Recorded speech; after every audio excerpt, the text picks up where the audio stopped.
बार की बात है। रानीपुर नाम के एक छोटे से गांव में माधव नाम का एक किसान रहता था। उसकी जिंदगी खेत, खलिहान और छोटी मोटी जरूरतों की इर्द गिर्द घूमती थी। एक दिन हरिया अपने छोटे से खेत में हल चला रहा था। वो थका हुआ दिख रहा था, लेकिन उसके चेहरे पर संतोष था। हाँ, इस साल भी अच्छी फसल हो जाए तो हमारा काम बन जाए। कर्ज चुकाना है जमींदार का और बिटिया की शादी भी करनी है। हे प्रभु, बस इतना सा उपकार कर देना हमारे ऊपर। अगले दिन जब हरिया अपने खेत में गया, तभी उसे एक अनोखा चमकता हुआ बीज मिला जो एक तेज रोशनी से चमक रहा था। उसने ऐसा बीज पहले कभी नहीं देखा था। माधव ने उस बीज को हाथ में उठाया और हैरानी भरी नजरों से उस सुनहरे बीज को देखने लगा। है भगवान, ये क्या चीज है? ऐसे बीज तो पहले हमने कभी नहीं देखा। क्या करें इसका? क्या इसको अपने खेत में बोना चाहिए? माधव ने बीज को अपने पास रख लिया। उसके मन में एक अजीब उत्सुकता और थोड़ी सी उम्मीद जाग उठी। रात में माधव अपनी पत्नी मीरा के पास बैठा उससे बातें करने लगा। अरे भाग्यवान, ये देखो तो जरा, हमको खेत में क्या मिला? ये चमकता हुआ सुनहरा बीज मिला है। हाँ हाँ हाँ, देखो तो सही एक बार। लो। अरे, ये कैसा बीज है जी? ये तो चमक रहा है। कहीं कोई जादू टोना तो नहीं है इसमें? मुझे तो बहुत डर लग रहा है।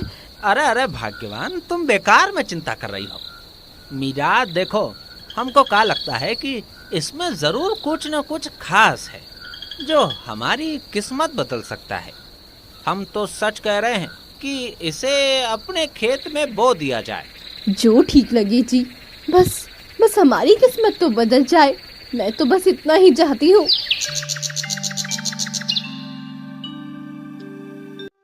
अगले दिन माधव उस अनोखे बीज को अपने खेत में ले गया और खेत में एक कोने में बो दिया।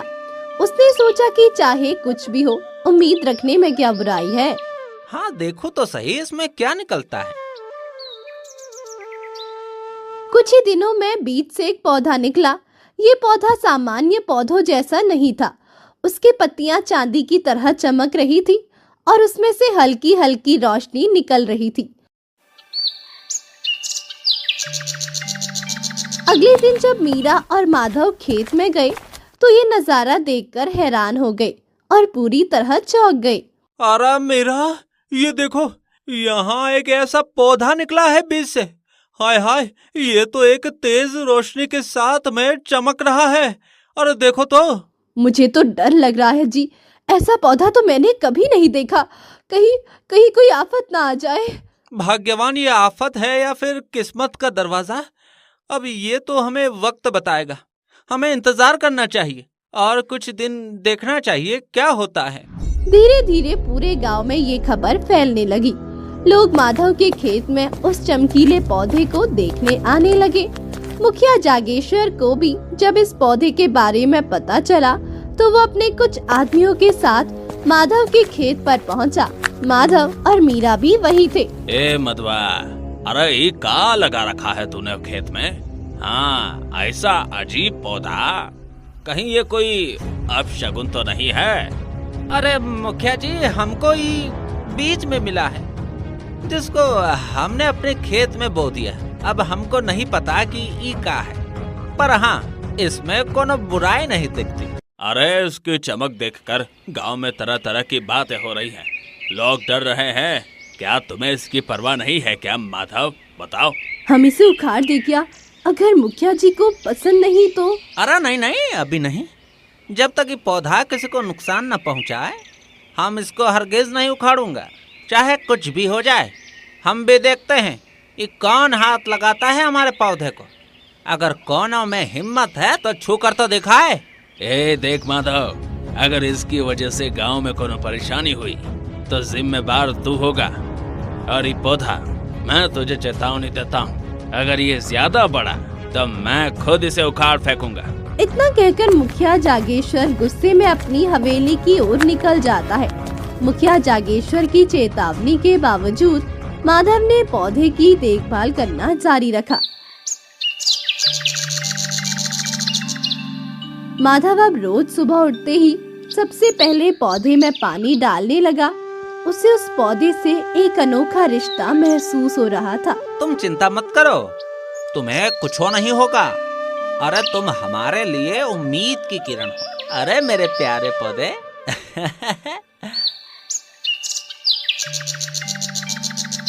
दिन बीत गई और पौधा अब तेजी से बढ़ने लगा था।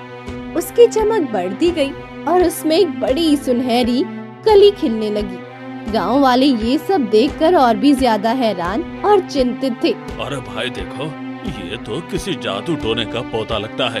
हाँ, अरे मुखिया जी को कुछ न कुछ तो करना चाहिए। ये पौधा हमारे गांव के लिए अच्छा नहीं है।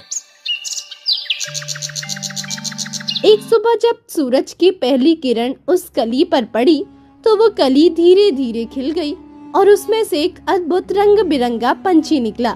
उसके पंख चमक रहे थे और उसकी आंखों में एक अनोखी चमक थी। पंछी अपनी आंखें खोलता है और माधव को देखता है। हे भगवान, अरे ये तो एक पंछी है। अरे कितना सुंदर है। ये तो किसी तिलस्मी पंछी जैसा है।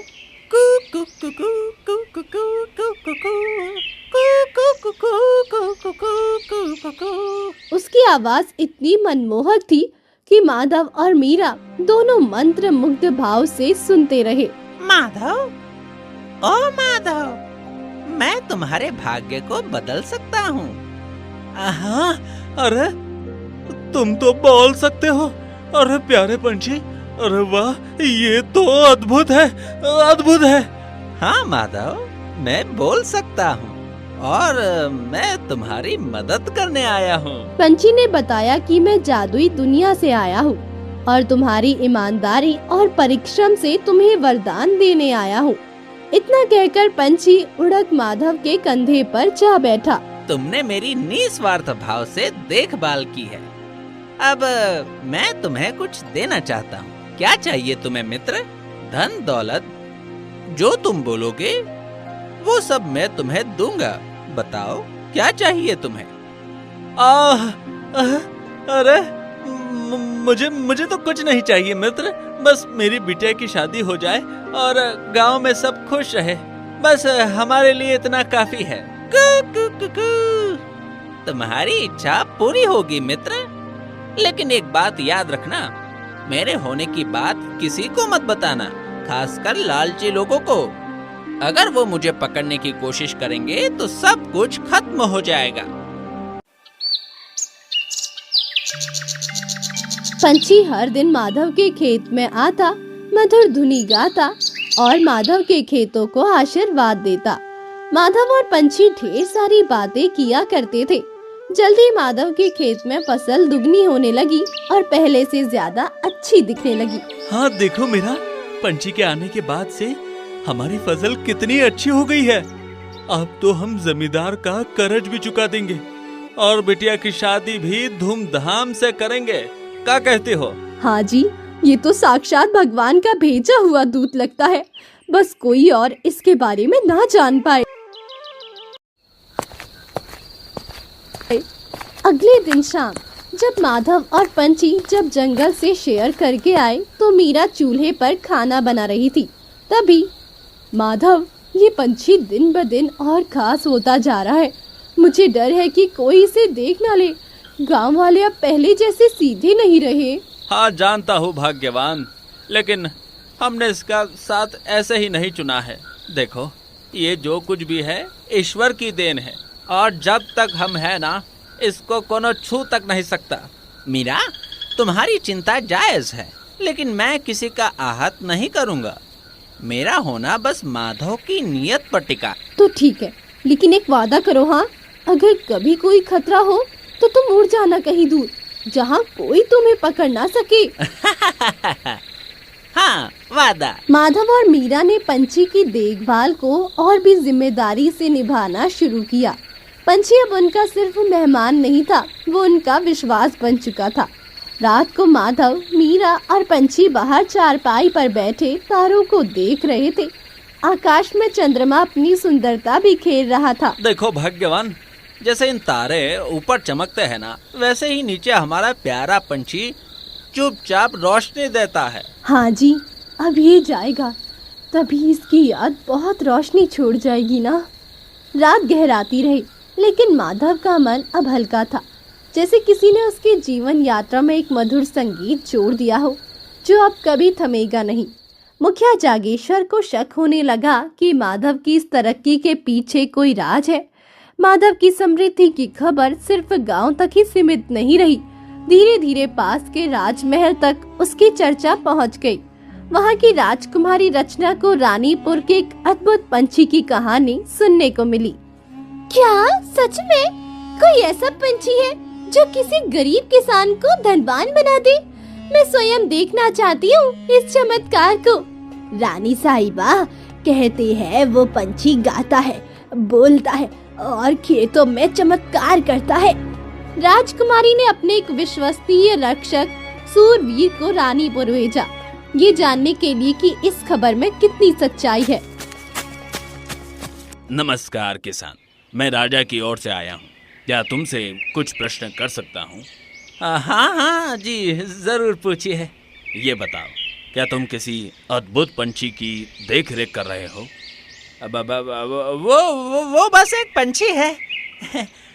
पर क्या फर्क पड़ता है साहब, मेहनत ही असली चमत्कार है ना? पंछी ने अपनी चतुरता से पहचान छुपा ली। सूरवीर बिना सच्चाई जाने लौट गया, लेकिन माधव को अब और सतर्क रहना पड़ा। एक दिन मुखिया माधव के बारे में ही सोच रहा था। उसके चेहरे पर जलन और संदेह साफ दिखाई दे रहा था। ये ससुरा माधव इतना अमीर कैसे हो गया अचानक? जरूर कोई ना कोई तो बात है, हमको इसके बारे में पता लगाना ही होगा।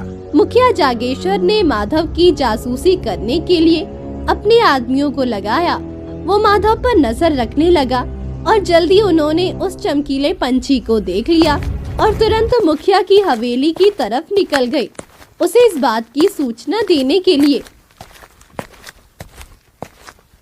मुखिया जी, हमने देख लिया एक चमकीला पंछी आता है माधव के खेत में, और उसी की वजह से माधव इतना अमीर बना है मालिक। और इस साल माधव की फसलें भी बहुत अच्छी हुई है। सब उस जादुई पंछी का कमाल है मुखिया जी। हाँ, अरे वो जरूर कोई जादुई पंछी है मालिक, उसी की वजह से माधव इतना अमीर हो गया है। मालिक, मैं तो कहता हूँ उसको सबक सिखाना होगा, इससे माधव की तो खैर नहीं। क्या कहते हो मालिक? ये सब बातें सुनकर मुखिया जागेश्वर के मन में लालच भर गया। उसने पंछी को पकड़ने और उसे अपने लिए इस्तेमाल करने की योजना बनाई। अच्छा, तो ये बात है। माधव की किस्मत का राज वो पंछी है। हमें वो पंछी चाहिए। अगर वो हमारे पास आ गया तो हम गांव के सबसे अमीर आदमी बन जाएंगे। पर मुखिया जी, माधव उसे आसानी से नहीं देने वाला। वो उसे बहुत प्यार करता है। हम उसे लाए तो कैसे लाएं? रात के अंधेरे में मुखिया जागेश्वर और उसके आदमी चुपचाप माधव के खेत की ओर चल दिए। माधव और मीना गहरी नींद में सो रहे थे। धीरे धीरे, कोई आवाज नहीं होनी चाहिए, नहीं तो सब गड़बड़ हो जाएगा। आराम से, आराम से। वो खेत में घुसे और पंछी को सोते हुए देखा, जो एक पेड़ की टहनी पर बैठा था। मुखिया के आदमी ने धीरे से अपना जाल निकाला। आज तो मेरा होगा पंछी, और मैं इस गांव का सबसे अमीर आदमी बन जाऊंगा। जैसे ही मुखिया के आदमी ने पंछी पर जाल फेंका, पंछी ने खतरे को भांप लिया और जाग गया। उसने देखा कि वो खतरे में है। नहीं, तुम ऐसा नहीं कर सकते। पंछी ने एक तेज आवाज निकाली, जिससे पूरा खेत चमक उठा। मुखिया और उसके आदमी डर कर पीछे हट गए। पंछी अपनी पूरी शक्ति से चमकने लगा और एक तेज हवा चलने लगी। ये तो बड़ा तिलस्मी पक्षी है। अरे ये तो हमें खत्म कर देगा। अरे भागो यहाँ से। अरे जल्दी भागो यहाँ से। मुखिया और उसके आदमी घबराकर वहाँ से भाग गए। माधव और मीरा आवाज सुनकर जाग गए। वो बाहर आए और देखा कि मुखिया और उसके आदमी भाग रहे थे। पंछी वापस माधव के पास उड़कर आया। अरे अरे बाप रे, ये सब क्या हुआ? पंछी, तुम ठीक तो हो ना? हाँ माधव, मैं ठीक हूँ, लेकिन मैंने तुम्हें चेतावनी दी थी कि अब इस जगह पर खतरा बढ़ गया है। अगली सुबह माधव ने देखा पंछी की चमक कुछ कम हो गई थी और उसने बताया कि मुखिया के लालच ने उसकी शक्ति को कम कर दिया है। पंछी की बात सुनकर माधव बहुत दुखी हुआ। माधव, मेरा समय समाप्त हो रहा है। लालच ने मेरी शक्ति को कम कर दिया है। मुझे वापस अपनी दुनिया में जाना होगा, नहीं तो मैं पूरी तरह से खत्म हो जाऊंगा।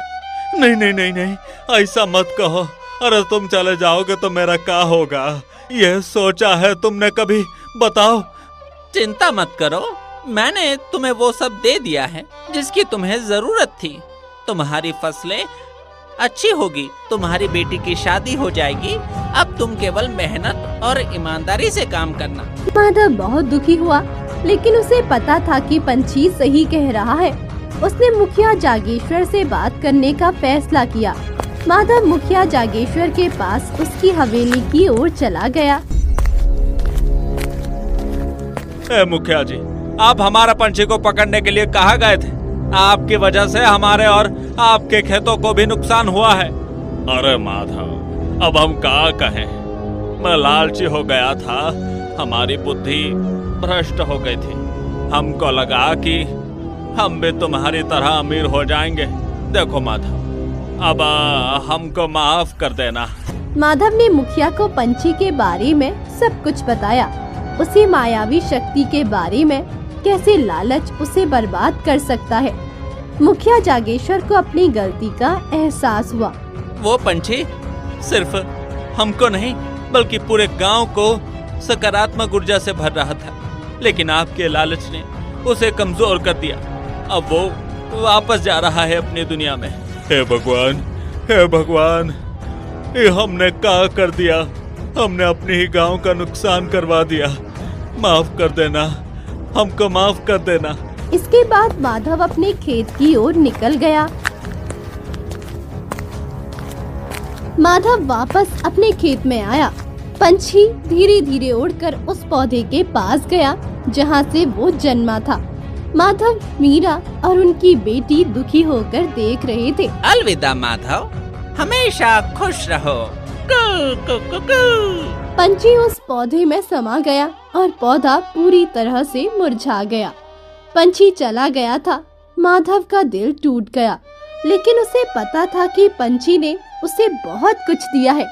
मीरा ने उसे दिलासा दिया, सब ठीक होगा जी, पंछी ने हमें इतना कुछ दिया है, अब हम अपनी मेहनत से सब कुछ करेंगे। हाँ मीरा, पंछी ने हमें सिर्फ धन नहीं दिया, उसने हमें उम्मीद और ईमानदारी की कीमत सिखाई। अरे चला गया मेरा दोस्त। माधव ने पंछी की शिक्षा को हमेशा याद रखा। उसने अपनी मेहनत और ईमानदारी से काम करना जारी रखा। उसकी फसलें हमेशा अच्छी हुई।